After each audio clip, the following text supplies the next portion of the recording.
Hello dear friends, I'm Samuel Moore and welcome to this week's video lesson.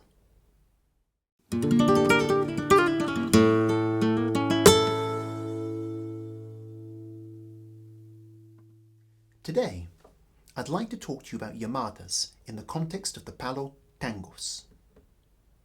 Llamadas are an integral part of flamenco performance language. The word llamada literally translates as call. This is significant, as in an ensemble context, guitarists and dancers commonly use llamadas to open and close different sections of a palo, and thus signal the transition to one another.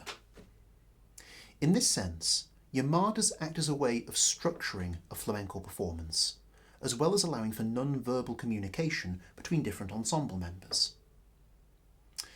In a solo guitar context, llamadas fulfill a similar role. They can be used to open and close a palo, as well as signal transitions within it. For example, if you're playing compás and want to move to a falsetta, you could use a llamada to signal that transition between the two. Most flamenco palos have classic phrases that we use on the guitar as llamadas. Today, I want to show you a classic phrase in the context of tangos. The phrase you're going to learn sounds like this.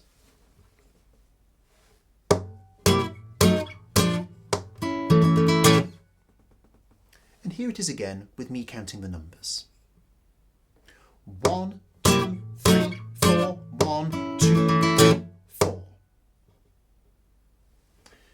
Before we talk about how to use that phrase in your wider playing, let's take a moment to learn it.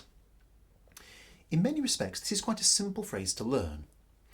The first bar, you do nothing on beat 1, but on beat 2, we go to this C7 chord. So basically it's a bar on 3rd fret, and third finger plays the G, and the pinky plays the D, thus giving you C7. And we literally just slide that shape down. 3rd fret, 2nd fret, 1st fret. So in other words, 1, 2, 3, 4. And then on the second bar, we literally just go to A major and we stay there for the whole bar. In terms of what's going on with this hand to bring all of that to life, on beat 1, we use this finger to tap the body of the guitar. And then, as we slide down these chords, we simply use these two fingers to do a down strike on each chord. So the first bar sounds like this. 1, 2, 3, 4. And notice I was muting each chord. I wasn't muting it by using this hand. I was literally just lifting the fingers away from the strings so it mutes the chords. Then, when we get to the second bar, we go to the A major chord. On beat 1, we don't do anything, we just tap the body of the guitar.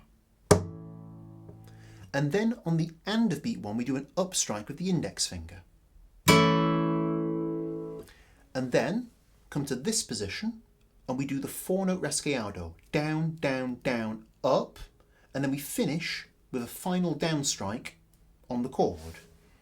So the whole thing together goes 1 and 2, 3, 4. And notice when I play that final down strike, I mute the strings. So the whole phrase sounds like this. 1, 2, 3, 4, 1, 2, 3, 4. So there you have it, a classic llamada for tangos. Now, before we finish today's lesson, let's take a moment to talk about how you could use that in a performance context. Naturally, there are many ways llamadas can come into play in a palo like tangos, but let me show you a really simple application of this. Imagine you're playing the basic compás of tangos and you want to move to a falsetta. You could use a llamada, like the one I've just shown you, to signal that you're going to move from one to the other. Allow me to demonstrate this. I'm going to play a little bit of Tangos compás, the Llamada you've just learned to signal that I'm going to do something else, and then I'll play a very short, very simple Tangos falsetta. Here we go.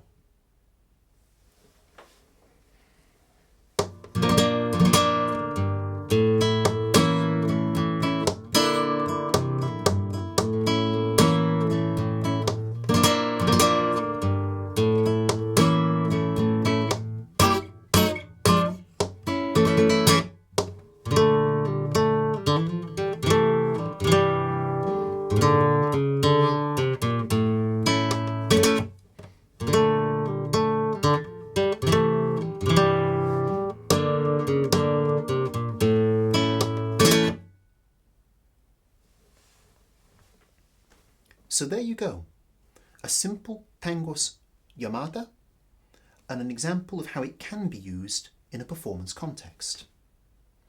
If you've enjoyed this video, please subscribe to my YouTube channel and hit the bell icon to receive notifications. There'll be more videos coming soon. For now, however, I leave what you've just learnt in your capable hands.